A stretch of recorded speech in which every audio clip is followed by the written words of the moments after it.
dahil kami ho ay nakatutok sa kalusugan po natin, ay makakasama po natin ngayong araw pong ito si Dr. Bernard Balatbat, Clinical Nutrition Specialist at Pediatrician. Doc, magandang hapon po muli. Magandang hapon din po ka, Jimmy.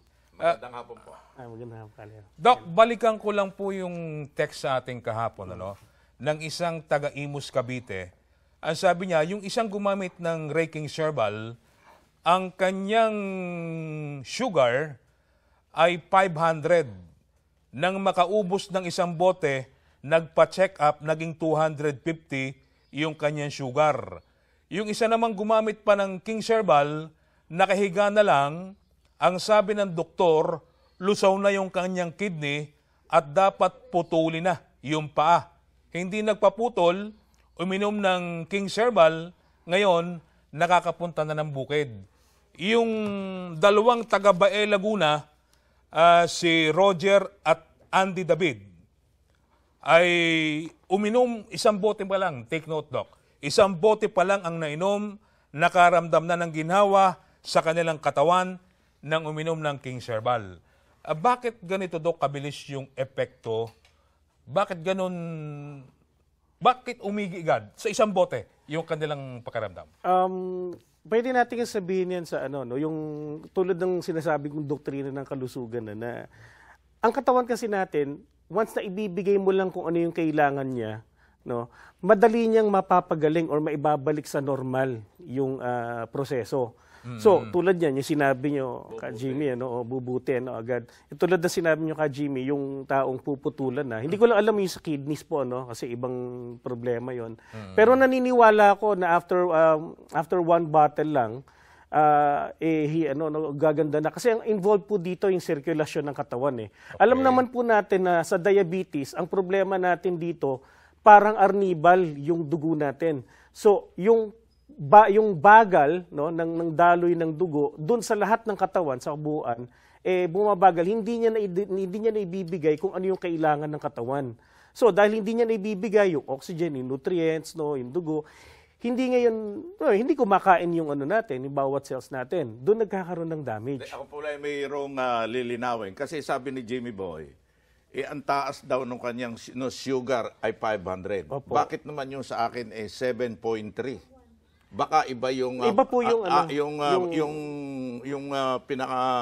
pinagkukunan, Opo, meron po kasi kaming ibang measurement yung sinasabi yung milligrams yung sa doktor sa akwan Opo. Ayun. So yun po pero sabihin natin yung 500 mataas po talaga yun, nakakatakot yun. Actually mataas pa rin po yung 250. Yung akin ay 7.3. 7.3, kung i-compute nyo po yan, malabang tumaas din po yun ng mga nasa 200 doon, 180. So, kumbaga, different measurement lang po. Pero parang normal na yung sa atin, sa akin. Opo, hindi naman siya ganun kataasan kung titignan natin. Ang sinasabi lang po natin dito is yung paano bumababa po bigla Ibig sabihin kasi, once na nabigay natin yung kailangan ng katawan, okay na yung sirkulasyon, nagagamit, pumapasok sa loob ng cells natin yung sugar na kailangan. So, nagno-normalize. So, once nag-normalize yung proseso, ayun, mabilis yung pag-repair. Siguro kung ako'y titigil ng pagkain ng mga matatamis na bagay, siguro papaba na yun. Bababa po talaga. Tuloy-tuloy yung kain ko Opo. Pero tuloy din naman yung aking King Herbal. Opo, tuloy-tuloy lang, Opo. Basta ibigay nyo lang po. Alam nyo, wala naman talagang bawal nasa babalanse lang ng sugar na kung ikay diabetic. So, ito nga, mabalik po tayo, Kalayo, dun sa, sa King Herbal, yun po kasi pagka nainom natin within konting panahon lang gagamitin na ng katawan yon yung nutrition na nandun sa iniinom natin tapos magno-normalize na so pagka yun nag-normalize syempre pagagalingin na ng katawan natin yung infeksyon kaya pagka gumaling na infeksyon hindi na kailangan putulin kasi gagaling na ayos na yung tag dito makokontrol na yung infection po. Doc, yung bang mga komplikasyon ng isang diabetiko kayang i-encounter ng King Herbal yan? sa lahat, actually, parang sa lahat ng sakit siya po hindi lang talaga sa diabetes, ano?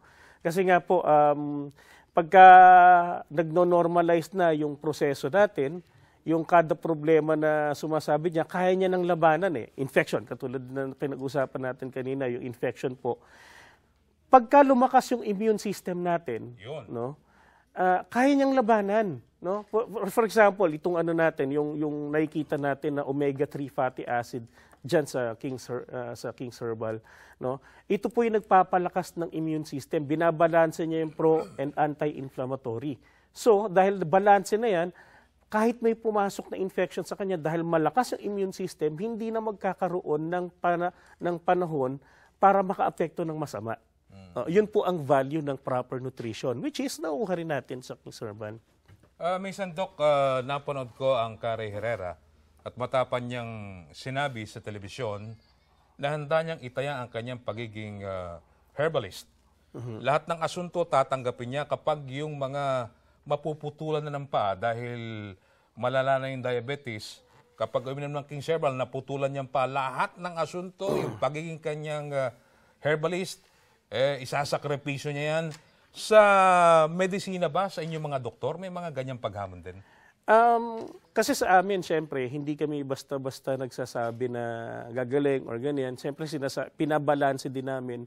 Ang pinapayo lang naman namin sa kanila, ituloy niyo yung inyong paggagamot, tapos ituloy niyo rin yung pag-inom ng ganito. Kasi nga po ito, hindi naman siya gamot ito po ay pagkain na kailangan ng katawan natin. So, sabi ko nga, pag naibibigay mo yung kailangan ng katawan mo, natural, kakayanin niyang gamutin yung sarili niya. Lalakas. No? Lalakas. Plus, yung tulong pa ng gamot na binibigay, yun po ay magtutulong para maibalik sa normal yung proseso. Doc, kayo po ay pediatrician, ano? Bakit ho napakahalaga at napaka-importante ng King's Herbal sa mga bata? Ano ho yung mga benefits po niyan? Ayan, magandang tanong po yan. Kasi alam niyo naman, kung meron tinatawag na ikaw ay kung ano yung kinakain mo. No? So, kahit sabihin mong maganda yung genes, matalino, magaling, or yung mga magulang mo, still, kung hindi ka magkakaroon ng proper nutrition, hindi ka magiging, hindi marirealize yung potential ng genes mo, genetics mo. Ang ihahalin tulad po natin yan sa isang bahay. Alam natin, maganda yung blueprint ng bahay, di ba? Kung maganda yung blueprint. Opo. Pero kung gagamitin mo naman na materyales, yung galing-galing sa tabi-tabi, yung substandard na material lang, at naitayo mo yung bahay, maganda sa itsura. Pagka inabot ng bagyo yan, dahil substandard yan, babagsak yan. Same din po sa katawan ng tao. May tanong po ko, Doc. Ngayon hong panahong ito, sa lalawigan, kay dito lalo tigit sa Metro Manila, napakarumi na po ng hangin na walang duda na ito ay nasisingot ng mahirap, ng mayaman. Ano hong magagawa ng King's Herbal dito sa bagay na ito? Okay. Particularly sa mga Kahit sa yung madumi, pagkain natin, Doc, yung tubig natin. Opo, totoo yan. Marumi na rin. Totoo yan, marumi. Kasi hindi na kami umiinom ng galing sa delikado. No? Ang point ko kasi dito is yung kung mabibigyan natin ng proper nutrition yung katawan natin, especially yung liver natin, lalakas po yan Yung liver natin, siya yung naglilinis ng dugo, actually, or ng pagkain natin. Pagka nga kumain tayo, hindi kagad papasok sa sa sirkulasyon, dadaan muna ng liver. Pag malakas po yung liver natin, kahit na anong klaseng dumi yan, within microseconds po, pag dumaan yan sa liver natin, kinukuha agad yung mga maduduming bagay. No? Okay. So, kung maganda at maayos yung liver natin, asahan nyo na kahit kumain pa kayo ng medyo madumi, madali po yung malilinis ng liver. At paano natin gagawing maayos yung liver? Ay pagbigay ng proper nutrition. Yan po ang maitutulong din ng King's Herbal. Kasi nga, yung kinakain natin ngayon, parang wala namang sustansya kung titignan natin. Walang gulay, walang prutas.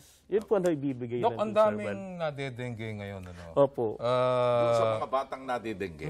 Pwede ba ito? Actually, may vitamin K din po. Mataas po ang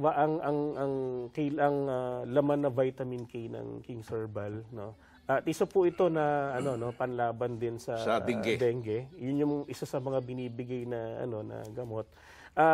Basta kasi lumakas po, ang sabi ko nga po, once na lumakas yung immune system ninyo, no? Kahit na ano pa mang sakit 'yan at malakas ang immune system ninyo, hindi makakatapak. So, lalo na kung let's say nagkaroon ka ng infection let's say nagkaroon ka ng dengue, maayos mo lang yung nutrition mo, lalakas yung yung panlaban mo, mabilis kang makaka-recover. Hindi na aabot sa kinakatakutan naming stage 4 or stage 3 dengue na nagdudugo, no? Malamang hindi na po umabot doon. Yon ang napakalaking naitutulong ng King's Herbal, no? Hindi lamang sa bata, pati na rin sa mga nakatatanda na lalo na yung sa mga panahong ito pinoproblema na yung iba't ibang sakit, ano? Opo. 'Di ba? Dok, baka mayroon ka pang gustong ipaliwanag sa ating mga tagapakinig na hindi mo nasabi. Opo. Ito lang po, uulit-ulitin ko lang po, kahit na magsawa kayong karinig, ang katawan po natin talaga napakagaling yan Ginawa ng ama natin na talagang kaya niyang gawin, kaya niyang i-repair, i-ayusin yung katawan. Basta ibibigay niyo lang yung tama. Kung kumakain kayo sa araw-araw na wala namang nutrition, mga fast food, ganyan, yung Mag-instant, no? Yung mga instant, minsan mga walang minsan nakakasama pa yun Wag po nating kakalimutan yung talagang kailangan natin, yung gulay, prutas, ganyan. At kung hindi naman natin kayang bumili ng mga ganito, dahil syempre alam naman natin gaano kamahal ang gulay at prutas ngayon, at buti kung may oras pa tayo talagang bumili. Sumada total, King's Herbal. King's Herbal, makakatulong po ito. It's not a replacement for hindi ito replacement sa gulay at prutas na kakainin ninyo. Pero ito po, kung hindi kayo makakain, mas magandang meron kayo nito. Doc, thank you po sa oras po ninyo.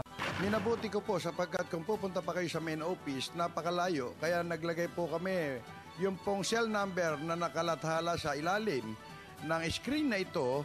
Pwede po kayong makipag-ugnayan at ito po ay sinasabi ko at pinatotohanan. Ito po ay authorized distributor ng Abanyong Lingkod mula pa noon at magpakailan pa man.